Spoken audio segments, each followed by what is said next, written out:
여러분 안녕하세요. 주빌리 위클리 제 2탄입니다. 이야. 네, 작년 8월까지 우리가 시즌 1을 했었어요. 한 70회 나갔나요, 우리가? 기억나세요? 벌써 74? 시간이 오래됐네요. 오. 74회. 예. 그렇게 하다가 한 6개월을 쉰 건데 네. 중독성이 있었나 봐요. 물론 이제 시청하시는 분들 입장에서는 잘 끝났다 그러셨을 수도 있겠지만 매주마다 이 시간에 녹화를 하던 저희들로서는 뭔가 이렇게 굉장히 허전한 느낌? 맞나요? 여러 복잡한 생각들이 있네요. 네. 이슈가 되었던 건 분명한 것 같습니다. 네.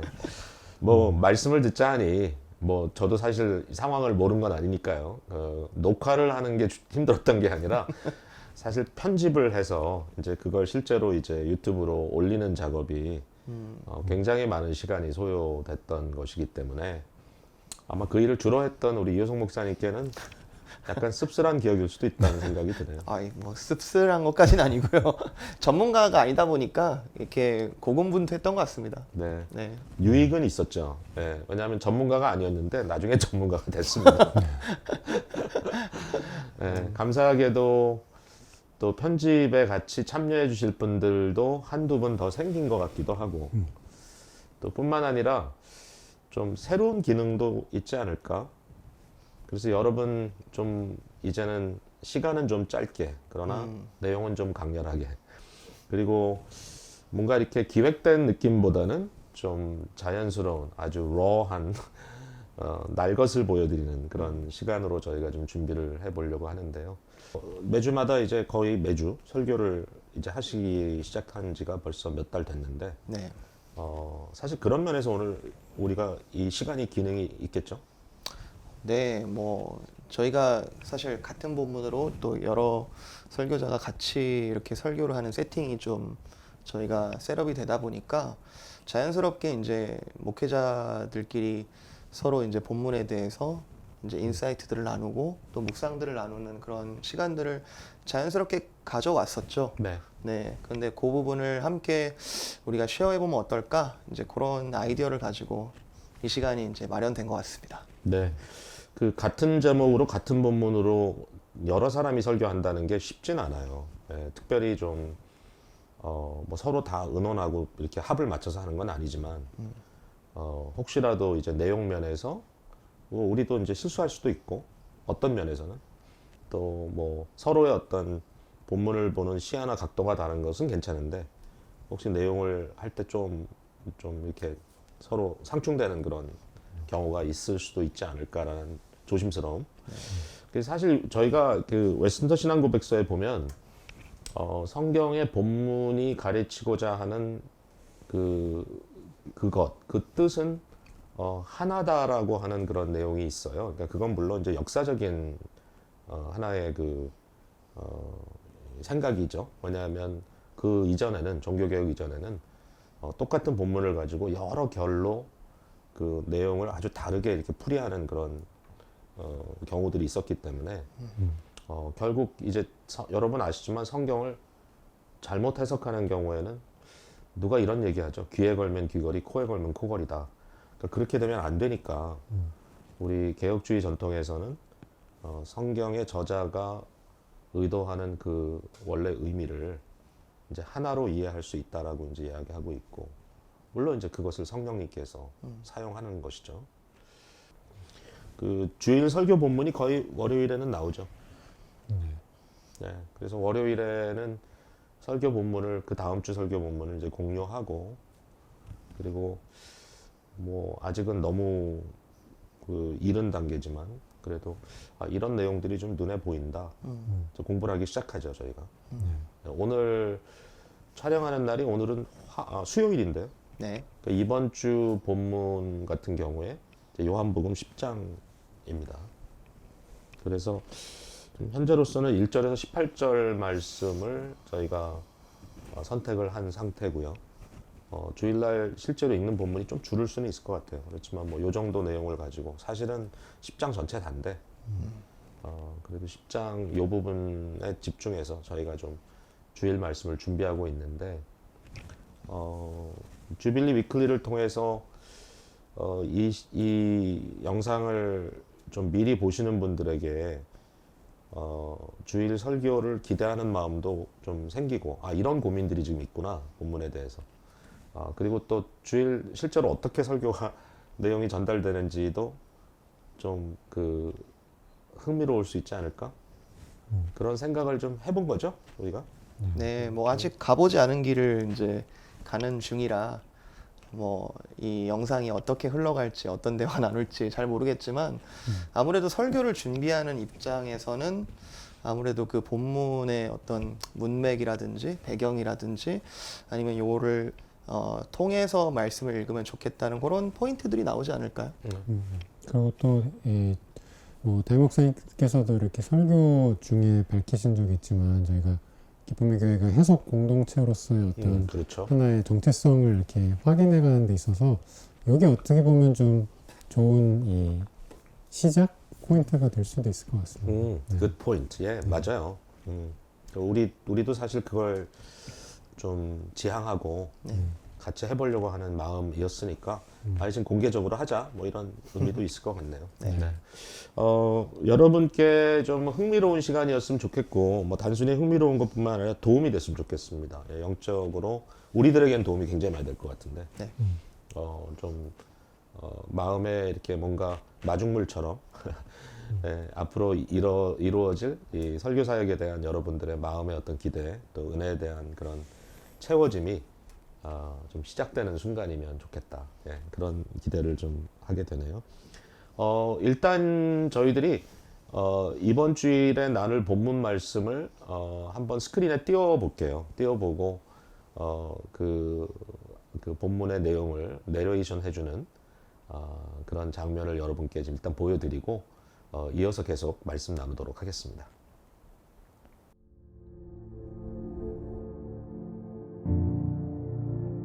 내가 진실로 진실로 너희에게 이르노니 문을 통하여 양의 우리에 들어가지 아니하고 다른 데로 넘어가는 자는 절도며 강도요 문으로 들어가는 이는 양의 목자라.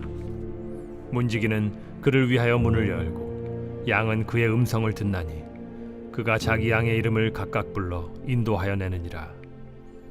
자기 양을 다 내놓은 후에 앞서가면 양들이 그의 음성을 아는 고로 따라오되 타인의 음성은 알지 못하는 고로 타인을 따르지 아니하고 도리어 도망하느니라. 예수께서 이 비유로 그들에게 말씀하셨으나 그들은 그가 하신 말씀이 무엇인지 알지 못하니라. 그러므로 예수께서 다시 이르시되 내가 진실로 진실로 너희에게 말하노니 나는 양의 문이라.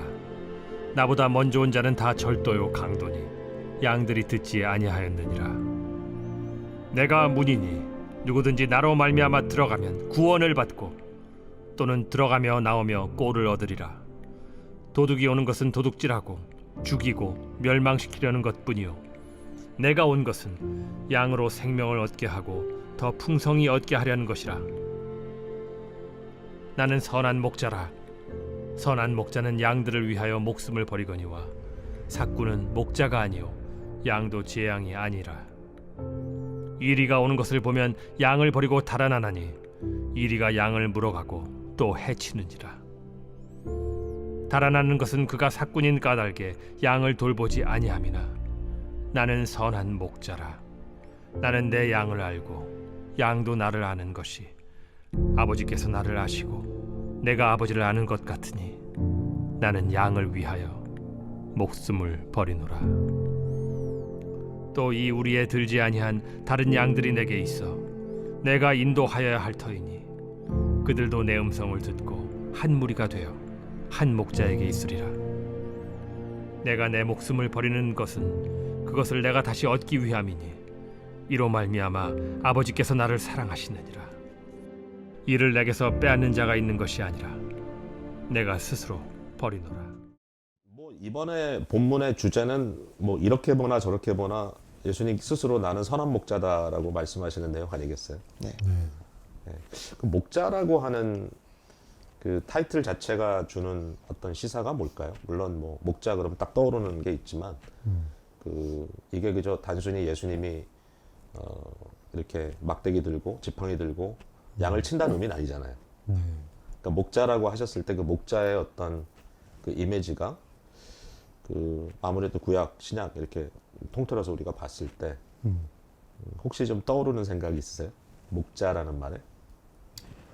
뭐 구약 배경을 생각해 보면 사실 많이 회자됐던 경우들이 이제 그 이스라엘의 지도자들이 어떤 본인이 이제 케어해야 되는 양들을 제대로 돌보지 못했을 때 이제 좀 하나님께서 책망하시는 그런 부분들을 많이 인용이 됐던 것 같은데 뭐 에스겔서 34장이라든가 뭐 이사야서에도 이제 예레미야서에도 여러 번 등장을 하고 그러니까 자기만 배불리고 양들을 돌보지 못하는 그런 이제 유대의 지도자들 또 성경적인 어떤 그 인사이트를 주고 이끌어야 될 사람들이 그렇지 못한 경우에 대해서 그런 비유를 많이 썼던 것 같습니다. 구약의 그런 책망하는 이야기를 들으면 저는 이제 목자라는 의미를 갖고 있는 목사이기 때문에 엄청 욕을 먹는 느낌이거든요. 근데 그 이 패스토라는 말이 이제 패스토링, 패스처링 결국 이제 목양을 한다, 목자다 이런 이제 의미겠지만 사실은 그 구약 성경에 나오는 목자의 의미는 오늘날 얘기하는 목사의 개념하고는 좀 다르죠. 어떤 의미로 좀 지도자의 모습일까? 뭐 딱 떠오르는 인물 없어요? 뭐 제일 유명한 게 다윗이죠. 맞아요, 맞아요. 그래요. 네, 다윗이 뭐 다윗의 시 중에 제일 유명한 게 시편 23편이기도 하고 뭐 여호와는 나의 목자시니로 시작하는 시. 그 본인도 목동이었고, 네, 그 목자 그리고 이렇게 그 양을 친다라는 개념이 이스라엘 구약의 이스라엘 입장에서는 너무 친숙한 이미지였을 것 같고요. 그 전제가 좀 필요할 것 같아요. 저희는 양을 쳐본 적이 없잖아요. 저도 비슷한 개념이 그 애완동물을 기르는 게 그런 느낌일까? 이렇게 많은 성도님들도 또 이렇게 키우고 계시는 분들도 있는데 그런 생각도 들고요. 또 제일 먼저 나오는 인물이 제가 거슬러 올라가 보니까 아벨이 있더라고요. 그러니까 에덴에서 쫓겨난 뒤에 제일 먼저 이제 보였던 그 가족의 형태 속에서 아벨이 양을 치는 자였다. 이제 그런 이미지를 볼 때 이스라엘에게 있어서 이 목자가 양을 친다라는 이미지는 뭐 너무 이해하기 쉬운 그런 이미지였는데 다윗이 여호와는 나의 목자다. 그리고 뭐 에스겔서도 아까 얘기하지만 내 종 다윗을 통해서 선한 목자를 보낼 거다. 이런 이야기들이 나오는 걸 보니 예수님이 이 말씀을 하셨을 때는 뭐 이스라엘 백성들은 너무 쉽게 배경이 쫙 이해가 됐을 것 같아요. 그러니까 이게 막막한 얘기가 아니고 네. 굉장히 구체적으로 이제 메시아 되는 그런 어떤 자기의 그 정체성을 노골적으로 드러낸 말인 거죠, 사실. 그렇죠.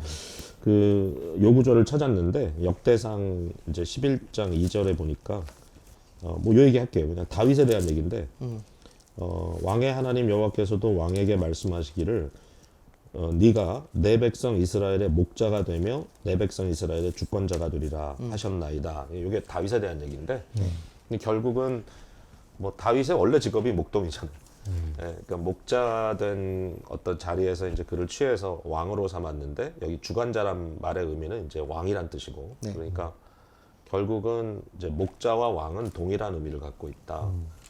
근데 이거 굉장히 기발한 것 같아요. 이렇게 이제 왕이라는 개념을 이렇게 치리하고 다스린다. 뭔가 이렇게 왕 그러면 엄청난 권력을 가지고 이제 자기의 어떤 뜻대로 움직일 것 같은 약간 그런 이미지지만 그러니까 이스라엘에 있어서 왕의 이미지는 양 같은 백성을 쉴만한 물가로, 그죠?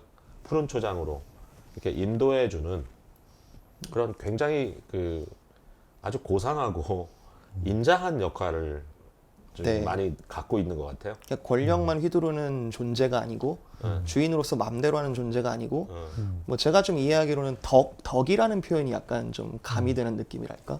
벌추가 필요한 거죠. 벌추가 필요한 근데 거죠. 사실 그 에스겔 34장인가요? 거기서 이제 책망하는 목자들의 모습은 그러니까 자기 만족 자기 충족적 어떤 그런 그 욕망만 가지고 그러니까 결국은 자기에게 주어진 기능이나 또는 상황을 통해서 자기 것만 배부르고 자기 것만 채우는 이게 어떻게 굉장히 안 좋은 상황이죠. 네. 예.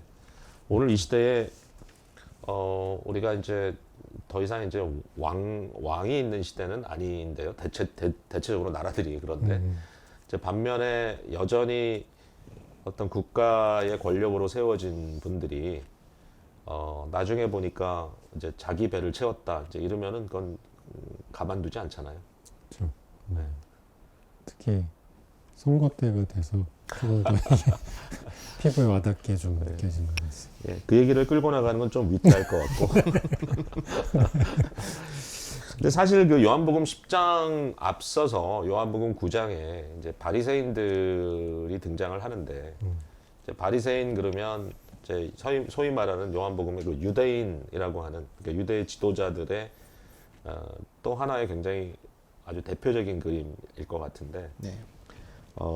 사실 여기에 그 날 때부터 맹인된 사람에 대한 스토리가 9장에 나오는데 읽으면서 아마 느끼셨을 것 같아요. 여러 우리 성도님들도 묵상하면서 이제 느끼실 수 있었을 것 같은데 그 사람들이 유대인들이나 이 지도자들에서 굉장히 공포감을 갖고 있는 거예요. 9장에 보면 왜 그런가 하면 자기네 마음에 안 들면 쫓아내 버리는 거죠. 출교시키는. 그래서 이제 뭐 유대인 그 사회 자체가 당시에 종교 사회다 보니까 이게 단순히 뭐 교회에서 나가 이러면 그냥 일반 생활에 아무런 지장이 없는 게 아니고 저들의 삶 자체에 굉장히 큰 문제가 생기는 지금 경우이기 때문에 결국은 먹고 사는 문제까지 이게 저촉이 될 수밖에 없는 자기의 어떤 시민으로서의 위치, 정체성 뭐 다 빼앗기는 상황이라서 이 지도자라는 사람들이 너 말 안 들으면 그냥 잘라버릴 거야 뭐 이런 식으로 이제 협박을 하는 그런 사회 구조 속에서 예수님께서 엄청 책망하시는 것 같아요 그 사람들을. 누구를 위한 지도자냐? 라는 질문을 제기하고 계시죠. 그 이제 뭐 양해문 얘기도 하시지만 이제 예수 그리스도 스스로를 참된 목자와 거짓된 목자를 평가하는 어떤 그런 기준으로 이렇게 스스로 말씀을 하시는데 이 앞서 지금 이 말을 듣고 있는 이 바리새인들이 듣고 있잖아요. 그죠?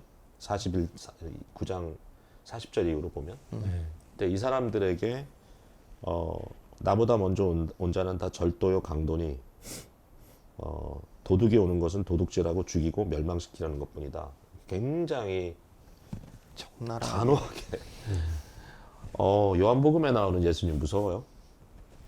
네. 빛과 어두움으로 이렇게 1장이 시작하는데 계속 그 이미지가 좀 겹치는 것 같아요. 중간이 없고 이거냐. 그렇죠. 사실 그 스스로를 이제 내가 문이라고 소개하시는 그 부분도 우리가 그냥 읽으면 그런가 보다 하는데 사실은 그거 외에는 이제 다른 옵션이 전혀 주어지지 않는 거잖아요. 그래서 예수님께서 한편으로는 되게 좀 돌직구를 던지고 계시다? 좀 그런 느낌이 듭니다. 예수님께서 유대인들에게 너희 아비는 마귀다라는 그 한마디가 자꾸만 이제 이 요한복음 읽을 때마다 머릿속을 떠나지 않는데 왜냐하면 그들은 거짓을 말하고 있고 거짓의 아비는 마귀고 거짓을 말할 때 너희 아버지의 네이티브 랭귀지를 말하고 있다 이렇게 이야기를 하시는. 근데 결국은 이제 거짓됨 또는 여기 도둑질 양들을 죽이고 멸망시키려는 것 이런 것들 또 결국 이런 목자들은 양들이 어려움에 처했을 때 돕지 않죠. 자기네들이 이제 도망가면 되니까. 그래서 그들을 한마디로 싹군이다 이렇게 이제 표현을 하는데 결국은 저들의 역할은 자기 자신이 먹고 살기 위한 목적일 뿐이지 실제로 자신들에게 맡겨진 양들에 대해서는 별로 흥미가 없다.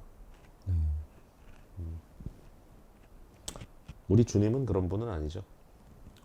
네, 사실 뭐 에스겔서 34장에 나오는 그 예수님께서 이 지도자들을 책망하실 때 거기 나오는 표현들을 보면 그러니까 뭐 그냥 무관심한 게 아니라 그 양들의 희생을 통해서 본인들이 충족을 얻는 존재들로 그려지는 걸 보면 특히 예수님께서 이제 스스로의 목숨을 내려놓으시는 버리시는 분으로 이렇게 극명하게 데뷔되게 이렇게 보여주시는 거를 저희들이 보게 되는데 궁극적으로는 아마 이 유대 지도자들도 본인들이 목자라고는 생각했을 거란 말이에요. 근데 예수님께서 구체적으로 이제 good shepherd가 뭐냐, 선한 목자라는 게 뭐냐, 그거를 이제 뒤에 나오는 이제 본문에서 보면 그거를 아버지와의 관계 안에서 이거를 설명을 하시잖아요. 그러니까 하나님의 성품을 알지 못하고 어떤 목자로서 선함을 갖출 수 있느냐, 사실 불가능하다는 얘기를 하고 있는 것 같아요. 그래서 저희도 어쨌든 성도들을 또 이렇게 먹이고 목양하는 그 위치에 있는데 그런 입장에서 진짜 이 목양을 하는 것 자체도 중요하지만 얼마나 하나님의 성품을 내가 묵상하고 그 안에 잠기고 있는가 이런 생각을 좀 해보게 되는 것 같아요. C.S. 루이스가 스크루테이블 레터에 그런 얘기를 쓴 것 같은데 정확한 말 그대로 옮길 수는 없지만 어떤 내용인가 하면 마귀도 그렇고 하나님도 그렇고 이제 우리의 어떤 그 존재, 우리의 생명과 뭔가 연대되고 나누기를 원하는 이제 그런 부분이 있는데 우리가 그 마귀의 어떤 연대 속에 들어갈 때 나타나는 결과는 우리의 생명을 완전히 빨아먹어 버리지만 우리 주님과 연대될 때는 우리에게 더 풍성한 생명을 주시고 또 우리의 존재를 더욱더 부각시켜 주시는 결국은 크리스찬의 개념으로서는 우리가 참된 목자이신 그분에 나아갈 때 그가 우리를 잡아먹는 게 아니라 도리어 우리를 참되게 만드는 이제 그런 역할을 하신다는 것. 생각하면 할수록 감사한 일이죠. 네.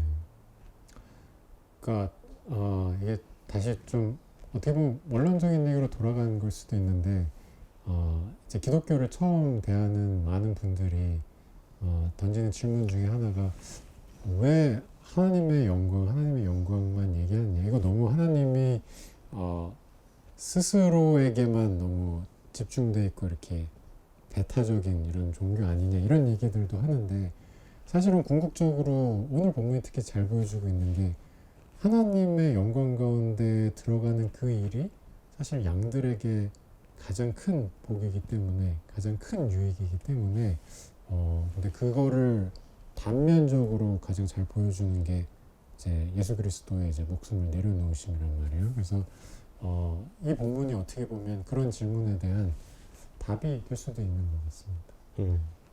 그러니까 기독교의 본질적인 그런 이 퀄리티 자체가 사람들을 소모시키고 사람들을 어떤 에너지나 생명을 빨아들이고 이제 그것을 결국은 이제 상실시키도록 하는 그러한 신앙이 아니고 결국 더 풍성한 삶을 누리도록 그게 이제 요한복음의 주제이기도 하잖아요.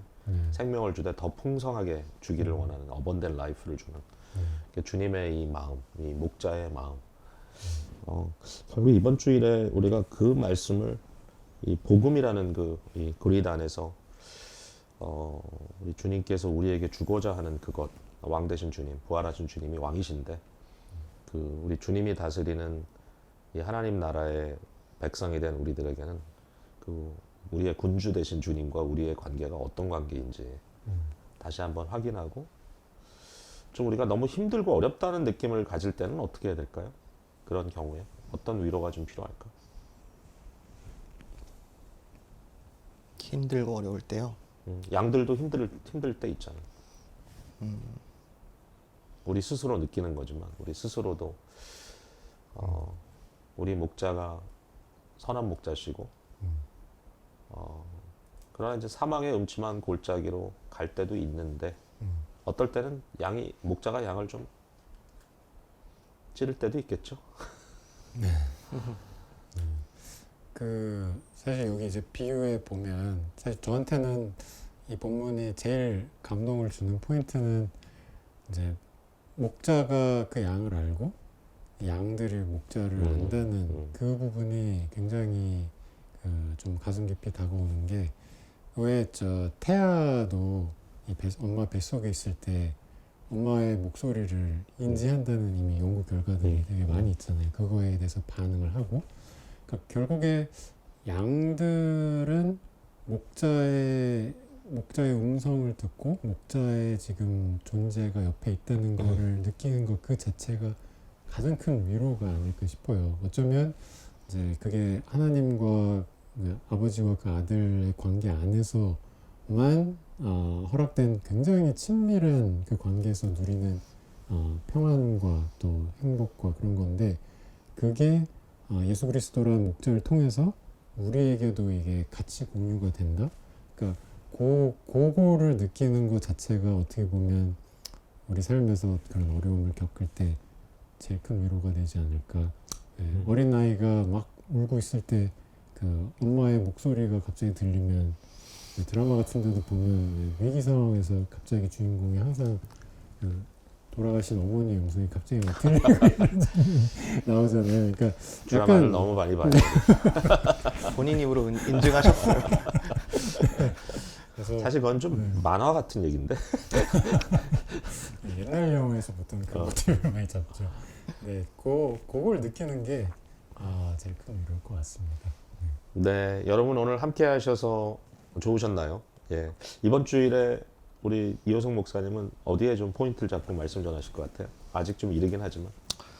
네, 뭐 여러 지금 포인트들이 이렇게 솔직히 말하면 여러 가지 포인트들이 지금 굉장히 많죠? 뒤섞여 있는 상태고요. 뭐 방금 사실 이렇게 제기하신 질문에 대해서도 뭐 양들이 힘들 때는 어떻게 위로를 얻나, 이 질문에 대해서도 쉽게 이렇게 딱 이렇게 정리가 안 되는 부분도 있네요. 이번 주 설교 때 말씀드리겠습니다.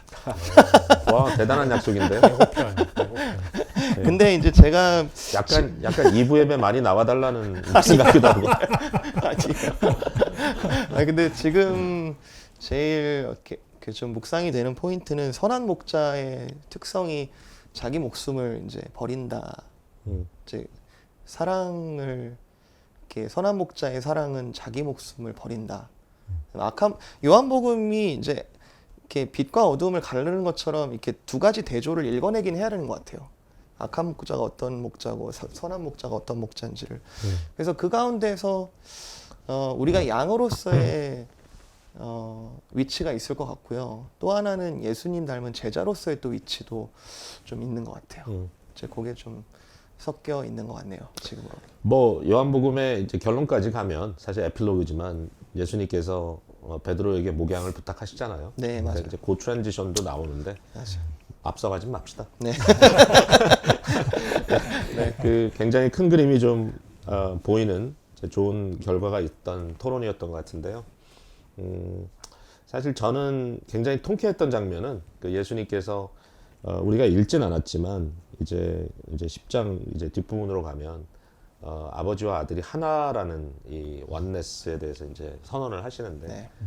결국은 시편 23편에 여호와는 나의 목자시니 내게 부족함이 없다라는 바로 그 목자가 예수님이시다라는 그 일치성을 말씀하실 때 바로 그분이 우리의 주님이시고 그리스도의 영이 오늘도 그의 몸된 교회와 우리 성도된 자들의 삶 속에 직접 임재하셔서 우리를 끌고 가시고 지켜주시고 보호하신다는 것, 현세 여러 가지 음침한 사망의 골짜기가 있다 할지라도 결국 우리의 목적지는 분명하고 양의 우리에 반드시 우리를 들여주시고 영원토록 복된 자리에서 우리와 영원토록 함께 하신다.